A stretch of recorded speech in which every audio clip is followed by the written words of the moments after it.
Repeat again ఇంజన్లో ఆగిపోవడమే. ఎందుకు నేను పదే పదే రిపీట్ చేస్తున్నానంటే చాలామంది కుట్రలు ఉన్నాయని చెప్పే రకంగా అనుమానాలు వ్యక్తం చేశారు.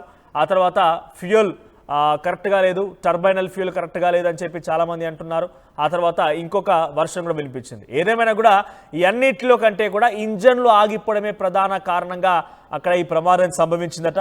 అహ్మదాబాద్లో మధ్యాహ్నం 1:39 జూన్ 12, 2025 రోజున ఈ ఘటన చోటు చేసుకుంది. ఎగ్జాక్ట్గా ఈ రోజుతో నెల రోజులు కావస్తోంది. సో ఇప్పుడు air craft accidents investigation bureau ఇప్పుడు ఈ విషయాన్ని తేల్చింది.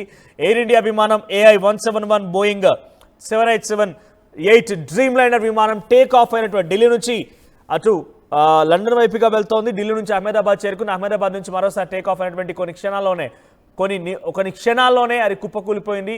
బీజేఎంసీ మెడికల్ కాలేజ్ హాస్టల్ పైన ఇది విమానం కుప్పకూలిపోయింది. సుమారుగా 270 మంది ఈ ఘటనలో మరణించారు. అయితే దీనికి గల ప్రధాన కారణం ఇంజన్ ఆగిపోవడమే, ఇంజన్ ఫెయిల్యూరే కారణం కనబడుతోంది. సో మొదట ఇంజన్ 1 ఆగిపోయింది, ఆ తర్వాత వెంటనే ఇంజన్ 2 కూడా ఆగిపోయింది. ఏం జరిగిందని చెప్పి వెంటనే కో పైలట్ని అడిగారు పైలట్ కూడా. సో నేను ఆపలేదని చెప్పి సమాధానం రావడంతో వెంటనే మళ్ళీ దాన్ని రిలేటింగ్ చేసే ప్రయత్నం చేస్తే ఇంజన్ 1 కొంత యాక్టివేట్ అయింది, కానీ ఇంజన్ 2కి పవర్ అందకపోవడంతో ఫ్యూయల్ అందకపోవడంతో పవర్ని పుంజుకోలేకపోయింది.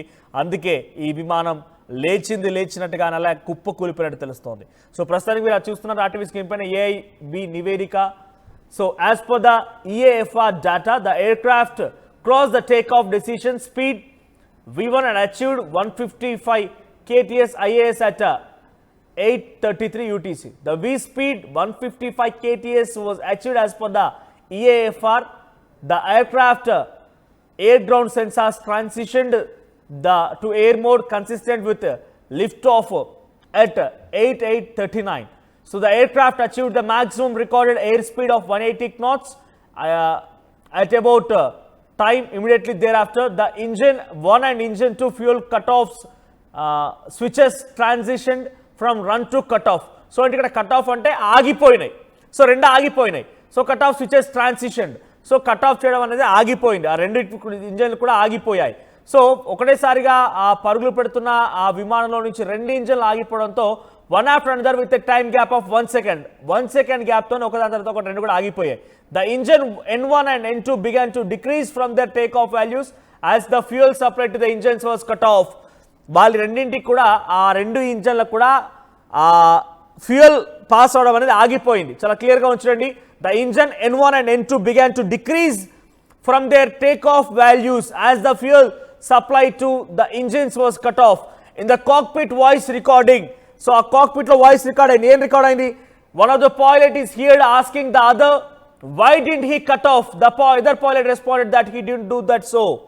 సో ఎందుకు దీన్ని ఇంజన్ ఆఫ్ చేసావంటే నేను అలా చేయలేదు అని చెప్పుకొచ్చారట. వెంటనే CCTV footage obtained from the airport showed Ram air turbine RAT getting deployed during the initial climb immediately after liftoff. No significant bird activity is observed in the vicinity of the flight path. So అక్కడ flight వెళ్ళేటువంటి ఆ మార్గం అటువంటి పక్షిని కూడా గమనించలేదు. So పక్షి ఢీ కొట్టిందనడానికి ఎటువంటి ఆస్కారం లేదు. ఇక రెండు ఇంజన్లు కూడా ఆగిపోయి దానికి గల బలమైనటువంటి ఒక ఆధారం ఏంటంటే కాక్పిట్లో రికార్డ్ అయిన వాయిస్. ఒక పైలట్ అడిగాడు ఇంకో పైలట్ని, ఎందుకు ఇంజన్ ఆఫ్ చేసామంటే నేను ఆఫ్ చేయలేదని చెప్పాడు. అంతలో వెంటనే మేడే కాల్ ఇచ్చారు. ఎమర్జెన్సీని మేడే కాల్గా చెప్తూ ఉంటారు. అది టెక్నికల్గా ఏరోప్లేన్ సంబంధించిన భాషలో. సో మేడే కాల్ రావడంతో ATC రియాక్ట్ అయింది. ఏం జరిగిందని తెలుసుకునే లోపే ఇకపైన రెస్పాన్స్ రాలేదు. అంతలోనే BJMC మెడికల్ హాస్టల్ పైన ఒక్కసారిగా విమానం కుప్పకూలిపోయింది. మరిన్ని అప్డేట్స్తో మా ప్రతినిధి AP ఇన్పుట్ కృష్ణమోహన్ సిద్ధంగా ఉన్నారు. కృష్ణమోహన్, చాలా క్లియర్గా అహ్మదాబాద్ విమాన ప్రమాదానికి గల కారణం ఇంజన్లు ఆగిపోవడమే చాలా స్పష్టంగా ఉంది. వాటికి ఫ్యూయల్ సప్లై అవ్వలేదు. ఇది ముందుగానే మనం చాలా మంది ఎక్స్పర్ట్స్తో మాట్లాడే సమయంలో కూడా వారు కూడా కొన్ని విషయాలు పసిగట్టారు. ఇంజన్లు ఆగిపోవడమే ప్రధాన కారణం అని చెప్తున్నారు. సో ఇంజన్లు ఆగిపోవడానికి ప్రధాన కారణం వారికి ఫ్యూయల్ అందలేదు. సో ఏం జరిగి ఉంటుంది ఈ మధ్యలో? ఆ మెయింటెనెన్స్ అంటే ఇక్కడ డెఫినెట్గా ఆ ఫ్యూయల్ అందలేదు అని అంటే ఇన్స్పెక్షన్ చేసిన వారు ఏదో పొరపాటు చేస్తుండాలి, ఇన్స్పెక్షన్లో కరెక్ట్గా కొన్ని లోపాలు ఉండాలి. సో ప్రస్తుతానికి AIB నివేదిక ఆధారితంగా ఎటువంటి చర్యలు ఉండే అవకాశం ఉంది? మనోజ్, AI-171 ఏదైతే అహ్మదాబాద్ నుంచి లండన్కి బయలుదేరిన విమాన సంఘటనకి సంబంధించిన పూర్తి నివేదిక అయితే AIB నివేదిక అయితే ఇచ్చింది. ఈ నివేదికలో కొన్ని ప్రాథమిక సాక్ష్యాలు అయితే అక్కడ కార్పెట్ లో రికార్డ్ అయిన వాయిస్ కావచ్చు, దానికి సంబంధించిన పూర్తి నివేదికనైతే ఇప్పుడు ఇచ్చిన పరిస్థితి. ఈ నివేదికలో ఒకటి ఇంజన్ 1 ఇంజన్ 2 ఎందుకు ఆగిపోవాల్సిన పరిస్థితి ఎందుకు వచ్చింది, ఎందుకు ఆగిపోయాయి అనేది ఒక ప్రధానమైన చర్చ. ఇప్పుడు దీంట్లో అక్కడ మాట్లాడుతున్నప్పుడు కూడా ఒక పైలట్ క్లియర్ గా ఒక మాట చెప్పారు, ఎందుకు ఇంజన్ ఆఫ్ చేసావు అనే దాని మీదనే కో పైలట్ క్లియర్ గా చెప్పారు, నేను ఇంజన్ ఆఫ్ చేయలేదు అని.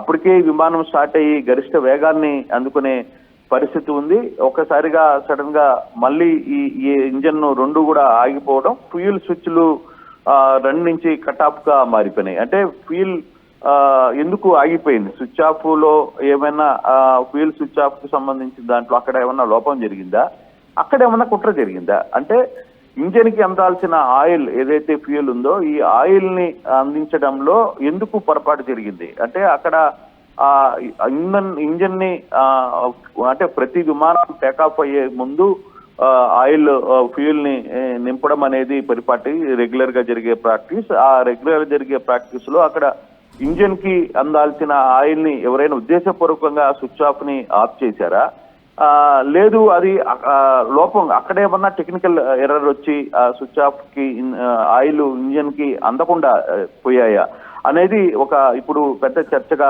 మారుతున్న పరిస్థితి. ఈ దీంట్లో కూడా చాలా క్లియర్ గా పైలట్ అడిగినట్టు కాక్పిట్ లో రికార్డ్ అయింది. రెండో పైలట్ కూడా తన ఇంజన్ ని ఆఫ్ చేయలేదని చెప్పారు. టేకాఫ్ అయిన వెంటనే విమానం RAT బయటకు వచ్చింది. 2 ఇంజన్ల స్విచ్ ఆఫ్ లు రన్వేకి తిరిగి ఉంచే ప్రయత్నం చేశారు. అంటే స్విచ్ ఆఫ్ అయిన తర్వాత కూడా ఇమీడియట్ గా పైలట్స్ కో పైలట్స్ ఇద్దరు కూడా కలిసి ఇంజన్ 1 ని మళ్ళీ స్టార్ట్ చేశారు, ఇంజన్ 2 ని స్టార్ట్ చేసే ప్రయత్నం చేశారు. ఇంజన్ 1 రీలైటింగ్ ప్రక్రియ విజయవంతం అయింది. సో ఇంజన్ 1 మళ్ళీ స్టార్ట్ అయింది. బట్ ఇంజన్ 2 ప్రారంభం అయింది కానీ పవర్ దానికి అందలేదు. పవర్ అందలేదు అనుకుంటే ఫ్యూయల్ సరిగా మూవ్మెంట్ అందుకోలేకపోయింది. దాంతో 1.39 కి పైలట్ మేడే కాల్ ఇచ్చారు. మేడే కాల్ ఇచ్చినట్టుగా ఏ నివేదిక ఇస్తోంది, చాలా క్లియర్ గా చెప్తుంది మేడే అని చెప్పి అతను క్లియర్ గా చెప్పాడు. తన పరిస్థితి ఎయిర్ ట్రాఫిక్ కంట్రోల్ కి రెస్పాండ్ అయింది. సో మేడే చెప్పిన తర్వాత ఎయిర్ ట్రాఫిక్ కూడా కంట్రోల్ రెస్పాండ్ అయిన పరిస్థితి, కానీ పైలట్ నుంచి తిరిగి రెస్పాన్స్ కాలేదు. అంటే అప్పటికే క్రాష్ జరిగిపోయిన పరిస్థితి. ఎయిర్పోర్ట్ గోడను దాటే ముందే విమానం కూలిపోయింది అనేది చాలా క్లియర్ గా అర్థమవుతుంది. అయితే ఇప్పుడు వరకు మొదట పక్షులు ఏమన్నా ఢీకున్నాయా లేకపోతే ఏం జరిగింది అని ఒక చర్చ, ఒక అనుమానాలు ఉన్నాయి, కానీ అటువంటిది ఏమీ అక్కడ లేదు అనేది. అప్పటికి 1.4 అంటే 1:44 ఫైర్ ఇంజిన్లు వెళ్ళాయనేది ఒక నివేదిక ఇస్తుంది.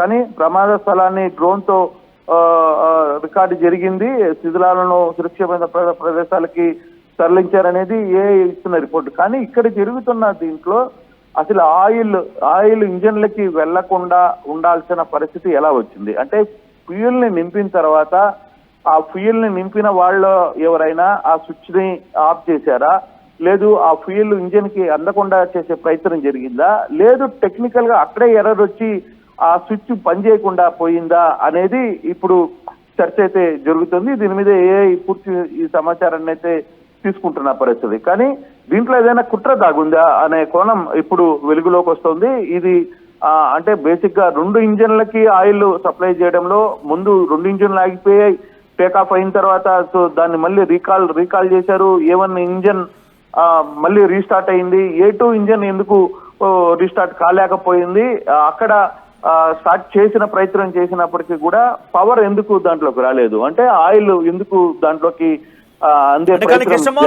కుట్రలు అనే విషయం పైన అక్కడ టర్బైనల్ ఫ్యూయల్ ని కొంత కంటామినేట్ చేసే అవకాశం కూడా ఉంది, కంటామినేట్ చేయొచ్చు అనేటువంటి కొన్ని వార్తలు కూడా వినిపించాయి, పెద్ద ఎత్తున చర్చలు కూడా జరిగాయి దానిపైన. కానీ కంటామినేషన్ కాదు, ఫ్యూయల్ అందకపోవడం అంటే ఇట్స్ టెక్నికల్ సమస్య, మిషన్ లో ఉన్నటువంటి ఆ సమస్య, దాన్ని ఎప్పటికప్పుడు ఇన్స్పెక్ట్ చేస్తూ ఉంటారు. ఢిల్లీలోనే కొన్ని సమస్య తలెత్తింది, ఏసీలో కొంత లోపం లభించింది, లోపం చూసారు అందరూ కూడా, దాని గురించి కొంత సతమతమయ్యారు. ఢిల్లీలోనే కొంత ఎయిర్ కండిషనర్ పనిచేయలేదు అనేటువంటి ఒక వాదన వినిపించింది. ఆ తర్వాత అహ్మదాబాద్ వచ్చిన తర్వాత ఆ సమస్యని పరిష్కరించారు, కొంత ఇన్స్పెక్షన్ కూడా జరిగిందని మళ్ళీ చెప్తున్నారు. అంటే ఆ ఇన్స్పెక్షన్ కూడా బయట వాళ్ళేదా, ఈ మెషిన్ కి ఫ్యూయల్ సప్లై అవుతుందని బయట వాళ్ళేదా? ఎస్ మనోజ్, బేసిక్ గా జరుగుతున్నాయి. ఎందుకంటే ఈ విమానం ఢిల్లీకి ఉన్నప్పుడే ఢిల్లీలోనే కొంత ప్రాబ్లమ్స్ నోటిఫై చేశారు. ప్రత్యక్ష సాక్షులు చెప్తున్నట్టుగా ఏసీ పనిచేయలేదు, ప్రాపర్ గా నావిగేషన్ టీవీల ముందు అంటే కుర్చీల ముందు ఉండే నావిగేషన్ సరిగా పనిచేయట్లేదు అనేది అక్కడున్న ప్రయాణికులు ఇస్తున్న కంప్లైంట్. దాని తర్వాత ఢిల్లీకి అహ్మదాబాద్ చేరిన తర్వాత అహ్మదాబాద్ లో దాన్ని రెక్టిఫై చేసే ప్రయత్నం చేశారు. అయితే రెక్టిఫై చేసిన తర్వాత ఆ టెక్నికల్ టీం ఏదైతే వ్యవహరించిందో అప్పటికే అది లండన్ కి బయలుదేరాల్సిన పరిస్థితుల్లో అక్కడికి ఫ్యూయల్ నింపిన పరిస్థితి కూడా ఉంది. అహ్మదాబాద్ లో మళ్ళీ ఫ్యూయల్ నింపారు.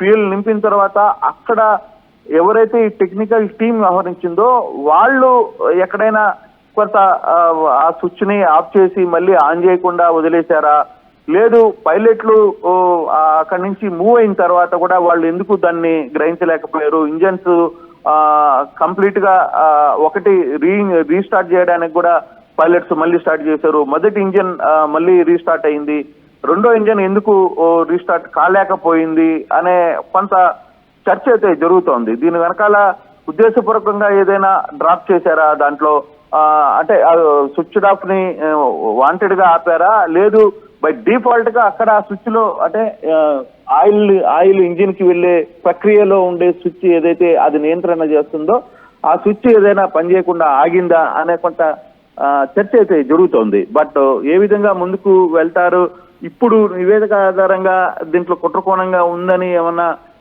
ఫర్దర్ ఇన్వెస్టిగేషన్, ప్రాథమిక నివేదికైతే పక్షి ఢీకొనలేదు అని చెప్పింది, ఫర్దర్ గా ఇంజన్లు పనిచేయట్లేదు, అక్కడ ఏం జరిగిందని నివేదిక అయితే ఇచ్చింది. బట్ దీని వెనకాల జరిగిన అసలు కథ ఏంటి, దీంట్లో పొరపాటు జరిగిందా లేదు ఉద్దేశపూర్వకంగా జరిగిందా అనే అంశం తెర మీదకి రావాలి. ఇప్పుడు దాని సంగతి తేల్చాల్సిన పరిస్థితి అయితే ఉంది. ఫర్దర్ గా ఈ విమానంకి సంబంధించి ఇన్వెస్టిగేషన్ టీం ముందు ఏ విధంగా వెళ్ళబోతుంది అనేది కొంత ఆలోచించాల్సిన పరిస్థితి అయితే కనబడుతుంది. Manoj, right, thank you Krishnamohan, thank you for that update. So Ahmedabad విమాన ప్రమాదానికి గల కారణం ఇంజన్లు ఆగిపోవడమే. చాలా స్పష్టంగా aircraft accidents investigation bureau తేల్చింది. కాక్పిట్, మళ్ళీ చెప్తున్నాను, dark box, cockpit, black box అన్ని కూడా మనం చూసాం. సో కాక్పిట్ లో వారిద్దరి మధ్య ఇద్దరు పైలట్స్ మధ్య జరిగేటువంటి చర్చని రికార్డ్ చేస్తూ ఉంటారు. బ్లాక్ బాక్స్ అనేటువంటి టెక్నికల్ సమస్య తలెత్తింది. ఇవన్నీ విషయాలు కూడా బ్లాక్ బాక్స్ లో రికార్డ్ అవుతూ ఉంటాయి. సో ఇక్కడ ఆ కాక్పిట్ లో వాయిస్ చాలా బలాన్ని చేకూరుస్తోంది ఇంజన్ ఆగిపోయడానికి. సో ఇంజన్ 1, ఇంజన్ 2 రెండు ఆగిపోయాయి. మాక్సిమం హైట్ రీచ్ అయిన మాక్సిమం స్పీడ్కి చేరుకున్న తర్వాత ఒక్కసారిగా ఈ కాక్పిట్ దానిలో రికార్డ్ అయిన వాయిస్ ఏంటంటే, ఎందుకు ఇంజన్ ఆపేసామంటే నేను ఆపలేదు అన్నారు. వెంటనే ఇంజన్కి ఫ్యూయల్ రావడం ఆగిపోయింది. దీంతో ఇంజన్లు కూడా రెండు ఆగిపోయి అంతలోనే కుప్ప కూలిపోయినట్టు తెలుస్తోంది. సో ప్రస్తుతానికి దీని వెనుక ఎవరైనా కుట్రకోణం ఉందా నిజంగానే, లేదంటే దీని వెనుక అసలు ఇన్స్పెక్షన్లో లోపం ఉందా, మెయింటెనెన్స్ లోపం ఉందా అనే విషయం పైన ఇంకా చాలా క్లియర్గా ఏఐబి అధికారులు నివేదికని రూపొందించారు. మరి ఆ నివేదిక ఆధారితంగా ఎవరిపై ఎటువంటి చర్యలు ఉంటాయో చూడాలి.